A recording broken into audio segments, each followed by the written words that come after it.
Hello mga ka-chupos! Hello mga ka-chupos, at nandito tayo sa SM Makati, second floor, Cyberzone, at pupunta natin ng Game Extreme para sa mga price update sa biyahe ko. Price update muna tayo sa mga bagong laro sa PlayStation 5. Mga ka-chupos, ang Civilization 7 is 4,190 and Split Fiction 2,950 pesos.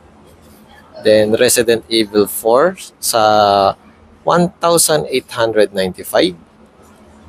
Then pinaka-latest na entry, Monster Hunter Wilds. Available pa rin yan dito sa Game Extreme.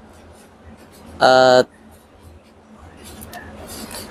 Quidditch sa halagang 2,380 pesos.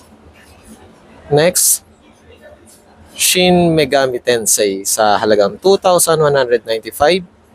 Then, available pa rin dito ang Street Fighter version 1 and 2. And 2K25 sa halagang 1,450. At syempre, Game of the Year Deluxe Edition, yung Black Wukong sa halagang 3,590. At para sa naghahanap ng Nintendo Switch 2, yung unit lang mismo is 28,750. At kung gusto niyo naman ng Mario Kart World na bundle, 30,950 pesos. Price update naman tayo sa Nintendo Switch 2 na games. Super Mario Jamboree sa halagang 3,395. Next naman natin ang Donkey Kong Bonanza, 3,850. Then, Yakuza 0, Director's Cut, 1,990. Magkakaroon na rin pala ng bagong Yakuza. Ayan, wait nyo na lang. Then, next naman natin is Suikoden sa halagang 2,150 pesos.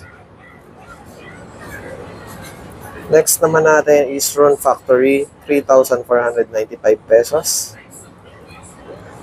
Then, pinaka-latest na co-op, yan. Split Fiction, download code. Ibig sabihin, keycard to. Wala siyang cartridge, guys. Ayan. Magda-download kayo ng content. Ayan. Next naman natin ang Cyberpunk, Cyberpunk 3,295. Ayan. Complete na to. Meron siyang laman. Next naman natin is Hitman, 2,895. Next, Hogwarts Legacy, 3,590 pesos. Dito, enhanced na yung graphics, tapos yung loading kapag pupunta kayo sa pintuan, hindi na siya iikot. Ayan, rekta na siya. Parang open world na talaga. Next, Zelda, Tears of the Kingdom, 3,395. Next natin is Mario Kart World. Ayan. Next naman natin, Brave Default, 1,950 pesos. Breath of the Wild, ayan, 2,950. And, ayan. So far, ito pa lang yung exclusive for Nintendo Switch 2. And pwede nyo pa rin naman malaro yung mga bala ng Nintendo Switch 1 kasi may backward compatibility yan. For accessories naman, Nintendo Switch 2, yan. Para sa grip nyo, yan. Tatanggalin nyo, 2,690 pesos. And para sa mga naghahanap ng camera, 3,690. Kapag naglalaro kayo, makikita nyo yung sarili nyo at yung kalaban nyo. Kung meron din silang ganito. Yan. And available pa rin ang Nintendo Switch Lite, 8,950. And sa OLED naman, 13,495. Meron silang blue and red and white. Yan. Available pa rin dito sa Game Extreme ang Xbox. Yan. At PS5, slim version lang ang available dito. At meron din silang bundle, Call of Duty at Astrobot. Yan. Then, syempre, mga peripherals for PS5 available dito. At sa mga naghahanap ng disc, yan. Then, Portal, available pa rin.